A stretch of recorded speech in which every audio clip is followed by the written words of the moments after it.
Hai, jumpa lagi dengan Bu Mahyuni. Kita kali ini akan membahas tema 6, panas dan berpindahannya. Subtema 2, perpindahan kalor di sekitar kita, pembelajaran 2. Perpindahan panas secara konveksi. Hal penting dari bacaan dan pola lantai dalam seni tari. Apa perpindahan konveksi? Perpindahan konveksi dapat diumpamakan dengan kegiatan memindahkan setumpuk buku dari satu tempat ke tempat lain. Ketika kamu memindahkan buku tersebut ke tempat lain, tentu kamu akan ikut bersama dengan buku-buku tersebut. Jika buku-buku itu diumpamakan sebagai energi panas dan kamu adalah medianya, maka perpindahan kalor dengan cara konveksi akan menyertakan perantaranya. Perpindahan panas secara konveksi, apakah itu?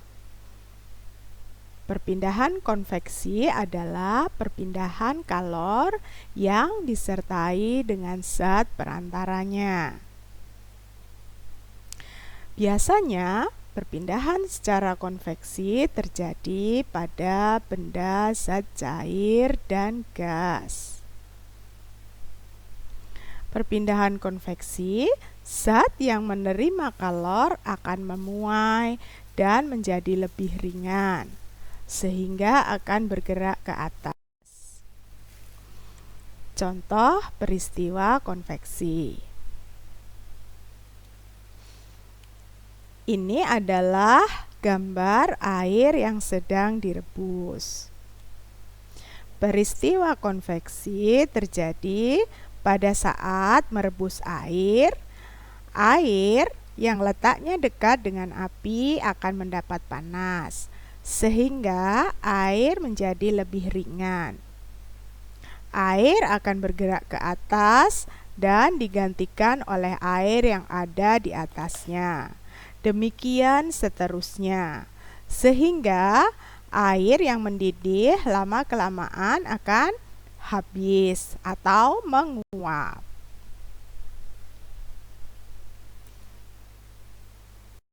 Contoh lain adalah angin darat dan angin laut. Bagaimana terjadinya angin darat? Angin darat terjadi karena udara di darat pada malam hari lebih cepat dingin daripada udara di laut. Sehingga udara yang berada di laut akan naik dan udara dari darat akan menggantikan posisi udara yang naik tadi. Sebaliknya adalah angin laut. Bagaimana terjadinya angin laut? Angin laut terjadi karena pada siang hari daratan lebih cepat panas dibandingkan di laut. Sehingga udara di darat akan naik dan udara dari laut akan mengalir ke darat, menggantikan tempat udara yang naik tadi. Contoh yang lain adalah cerobong asap pada pabrik. Hasil limbah asap yang dihasilkan oleh mesin-mesin di dalam pabrik akan dikeluarkan lewat cerobong asap. Maka terlihat hitam yang keluar dari cerobong asap pada pabrik. Contoh lainnya adalah ventilasi di rumah. Pasti di rumahmu ada jendela. Apa fungsi jendela? Jendela adalah tempat bertukarnya udara atau sirkulasi udara. Udara yang di dalam akan keluar dan digantikan oleh udara yang baru dari luar. Setelah kita belajar tentang perpindahan secara konveksi, sekarang kita akan menentukan hal penting dari bacaan. Berikut adalah contoh paragraf. Perpindahan kalor secara konveksi ialah perpindahan kalor yang disertai dengan perpindahan zat perantaranya. Umumnya, peristiwa perpindahan kalor secara konveksi terjadi pada zat cair dan gas. Zat yang menerima kalor akan memuai dan menjadi lebih ringan, sehingga akan bergerak ke atas. Saat zat yang lebih ringan tersebut pindah ke atas, molekul zat yang ada di atasnya akan menggantikannya. Manakah yang merupakan hal penting dari bacaan?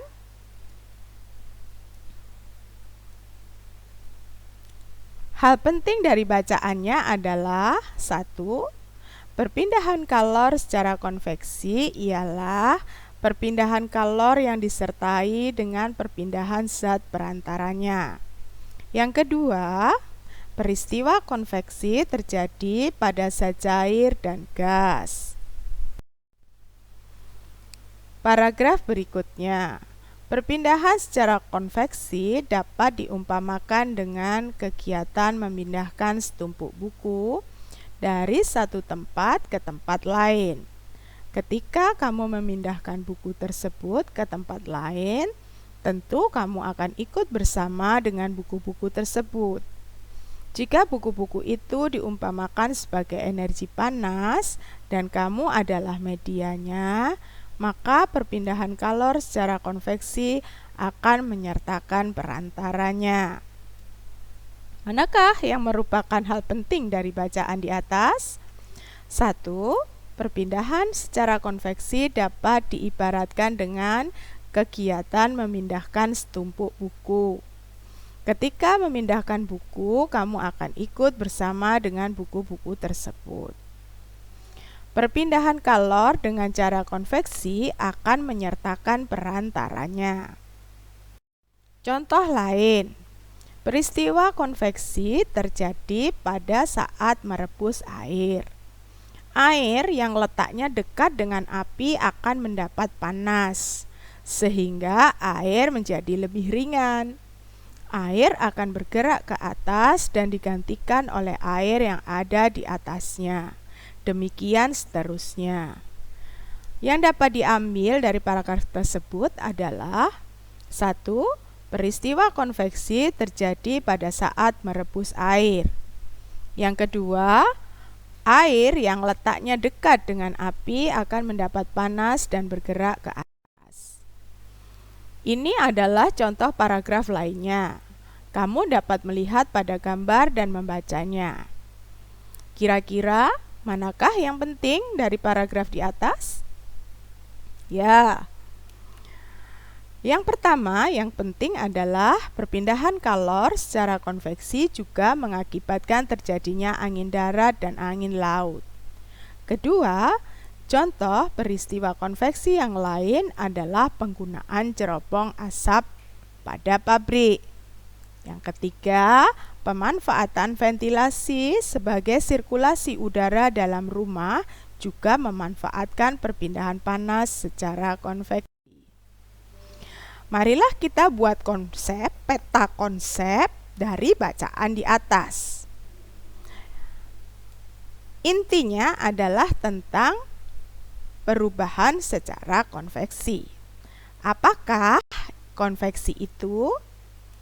Konveksi adalah perpindahan kalor yang disertai dengan perpindahan zat perantaranya. Kemudian, perpindahan secara konveksi dapat diumpamakan sebagai memindahkan setumpuk buku ke tempat lain. Perpindahan konveksi pada peristiwa merebus air mendapat panas dan bergerak ke atas digantikan oleh air di atasnya. Perubahan konveksi mengakibatkan zat ringan bergerak ke atas dan zat yang di atas bergerak menggantikannya. Kemudian dapat mengakibatkan juga zat yang menerima kalor memuai dan menjadi lebih ringan. Contoh lain dari perubahan konveksi adalah angin darat, angin laut, cerobong asap pabrik, dan ventilasi rumah. Demikian peta konsep yang dapat dibuat dari perubahan benda secara konveksi. Menyelidiki perpindahan panas secara konveksi. Dengan cara apa? Mari kita membuat percobaan. Alat dan bahan yang perlu disiapkan adalah 1. Segelas air, 2. Es batu, 3. Air matang suhu ruang untuk membuat es batu, 4. 1 buah kantung plastik ukuran kecil, 5. 1 buah karet gelang, 6. Pewarna makanan. Percobaan ini memerlukan beberapa es batu berwarna. Oleh karena itu, buatlah es batu berwarna terlebih dahulu. Kamu dapat membuatnya sehari sebelum kegiatan percobaan ini. Ikutilah langkah berikut ini. Membuat es batu berwarna. 1. Campurkan setetes pewarna makanan ke dalam air matang dalam suhu ruang. Kedua, masukkan air yang telah diwarnai ke dalam kantong plastik. Ketiga, ikat kantong plastik tersebut dengan karet gelang. Keempat, masukkan kantong plastik berisi air ke dalam lemari es sampai membeku. Es batu berwarna-warni ini dapat diganti dengan es lilin, warna-warni yang mungkin mudah didapatkan. Tentu kamu suka es lilin, bukan anak-anak ya? Rasanya lezat. Langkah kegiatan percobaannya adalah 1. Siapkan 1 buah gelas ukuran sedang. Isi dengan air panas. Usahakan gelas cukup besar sehingga dapat membuat es batu yang telah dibuat sebelumnya. Masukkan es batu berwarna ke dalam gelas. Air panas. Amati es batu yang ada di dalam gelas berisi air panas tersebut. 4.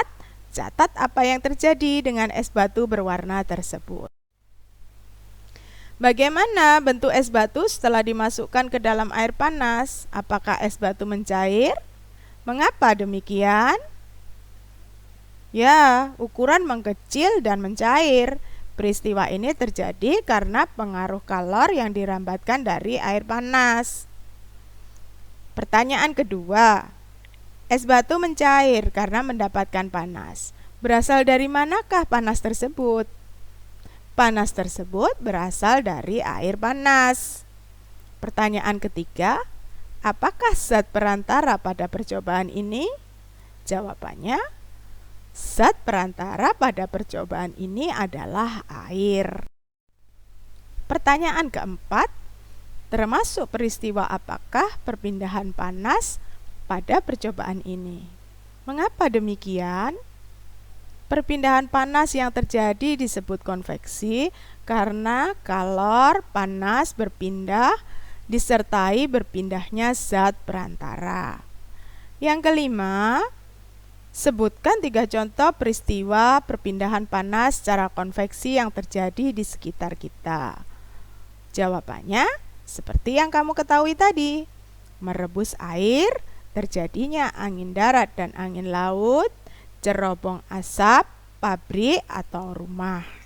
Kesimpulan dari percobaan dan dari materi ini adalah peristiwa penghantaran panas di mana zat perantaranya ikut berpindah disebut perpindahan panas secara konveksi.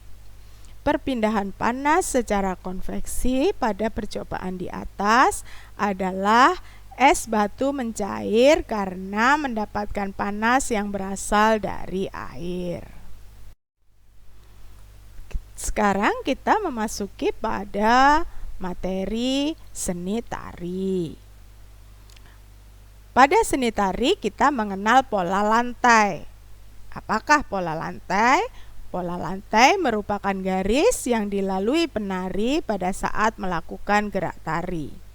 Pola lantai ini dilakukan baik oleh penari tunggal, berpasangan, atau penari kelompok. Dalam tarian, terdapat pola garis dasar pada lantai yaitu lurus dan lengkung. Kamu lihat pada gambar. Jika garis lurus, terdapat garis horizontal, garis vertikal, dan garis diagonal. Kemudian ada garis lengkung atau kurve. Ini adalah pola lantai dalam seni tari. Pola garis lurus terdiri atas, horizontal, vertikal, dan diagonal. Pengembangan pola lantai lurus dapat berupa pola lantai zigzag, segitiga, segi 4, dan segi 5. Kamu lihat pada gambar. Itu adalah pola lantai pengembangan dari pola lantai garis lurus. Selain garis lurus, terdapat juga pola garis lengkung. Pola ini pun dapat dikembangkan, seperti pada gambar, menjadi berbagai pola lantai. Pola lantai itu antara lain berupa lingkaran, angka 8, garis lengkung ke depan, dan garis lengkung ke belakang.